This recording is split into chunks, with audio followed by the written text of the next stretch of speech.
मोर आघू पिछू रेंगा टूरी मटमटा के एकर गाल में गुलाल रंगू कसकसा के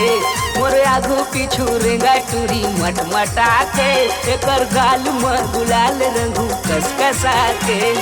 कसकसा के कसकसा के कसकसा के कसकसा के मोरे आघू पिछू रेंगा टूरी मटमटा के एकर गाल में गुलाल रंगू कसकसा के मोरे आघू पिछू रेंगा टूरी मटमटा के एकर गाल में गुलाल रंगू कसकसा के।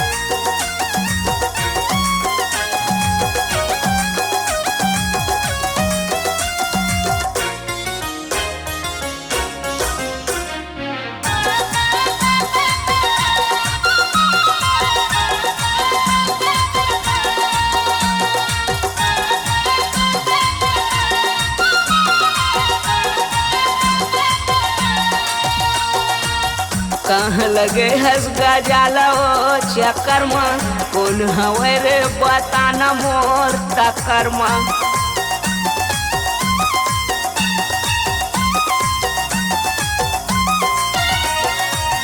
भैया खैरू के बड़े आशीर्वाद है तोर सही कतो के दिल में मोर राज है। सरसरा के सरसरा के सरसरा के सरसरा के तोला मारू रे पीछा कमए सरसरा के तोर गाल में गुलाल रंगू कसकसा के।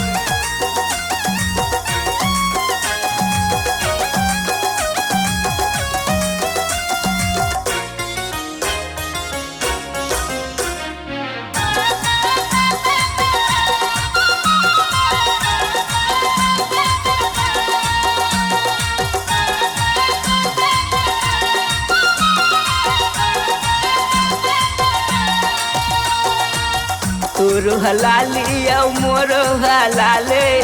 या रंग वाले न एवो दिल वाले समझे।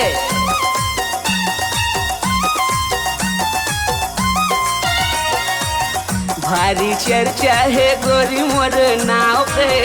मस्त कुआरा ओ टूरी तोर काम के गज गजा के गज गजा के गज गजा के